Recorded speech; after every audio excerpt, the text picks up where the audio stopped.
All the parents really want their children to become successful in this most competitive world. And why? Because the competition is outgrowing everyone, and the digital advancement is going in a tremendously fast direction where the parents want the children to definitely be successful. But in the process, they forget one important element.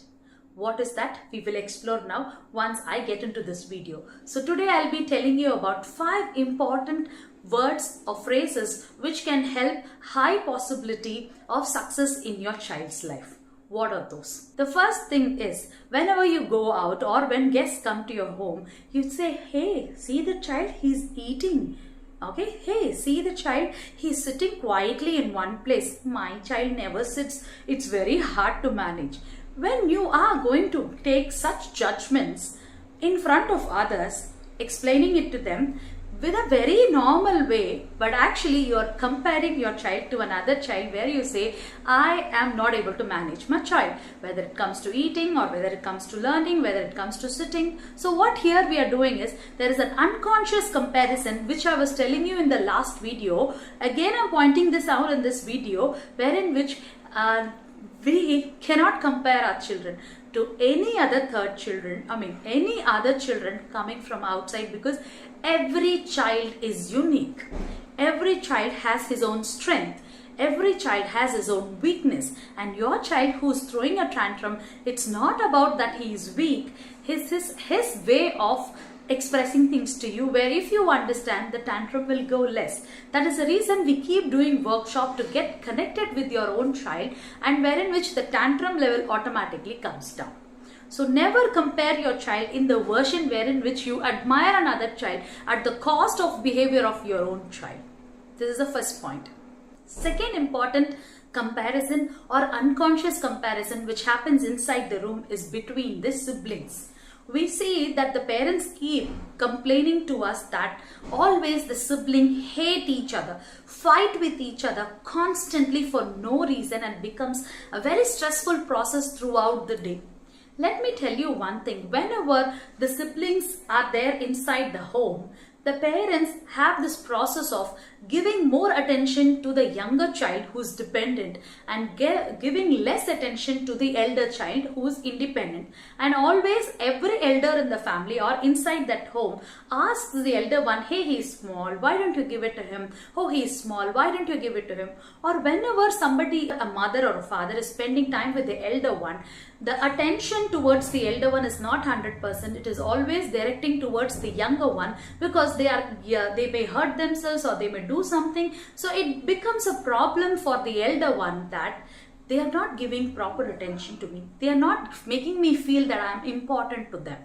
We are doing all this because the younger one is dependent. But you need to understand the psychology inside the elder one, who's actually seeing and perceiving that I become very less important in compared to that person who has come newly, and I'm not even ready to share my pencil boxes, chocolates to everyone, but I'm now, the greatest gift of my life is my parents. I'm sharing that with them.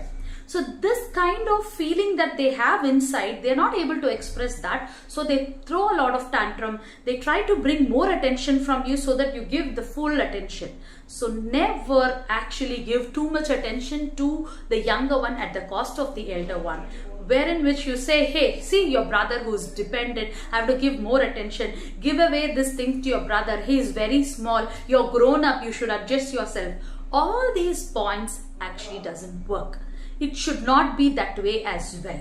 Okay, even in a joint family in the earlier days, it was not like that. The elder one was taking care of the younger one, but that generation had 7-8 children. Now we are managing only 2 children. So in the process, we need to help them treat equally, or whenever you're spending time with the elder one, spend with him 100%. Or leave the younger one to someone else and give him the full attention or her the full attention to make them feel that you are really important to me.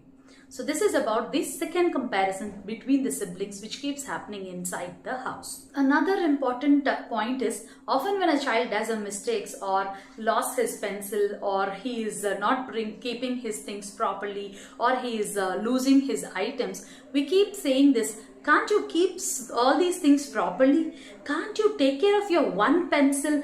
How crazy are you? How useless are you? How come you cannot even keep these things? You've grown up, you've done this, you've done that. See, saying these words in a very less frequency actually doesn't bother them much. But every day, if you're going to use them, and every time when you see your child is doing some mistake or losing the way that or getting away or from the aligned things, and they keep doing mistakes, then we keep telling them, you are low, you are less, you are crazy, you are useless. So this is what we make them feel. Instead, what are the 5 different ways which you have to say? I'm coming up, but please understand, whenever you want your child to become more responsible, you cannot put them down and actually ask them to become more responsible. This is actually more funny things. I would consider this is the most funnier thing. Many parents put them down so that we try to make them responsible. No, we try to make them feel that responsibility and help them bring into their life. So this is the fourth important damaging thing which we are telling our child. 5th one. You can never do anything right, because the Indian traditional parenting method always makes the parent correct the child. They want the children not to make mistakes, or if they make mistakes, they pinpoint, no, this is wrong, no, this is wrong, not this way, not that way, and keep on telling the child, especially when they are learning, that not this way, not that way, write it properly, do this properly. So what happens is, there is a constant correction, and a thirsty to make your child feel perfect makes the child highly pressurized about the whole process itself. So you are wrong.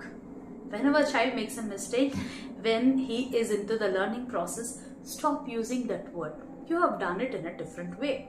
So in that way, we can use every other alternative ways where the child feels more worthy about himself, more strong about himself, more confident about himself, because that is your goal, to make them feel more about themselves. Okay, so in the next video, I'll be exploring about 5 different ways where you can help your child feel more about themselves.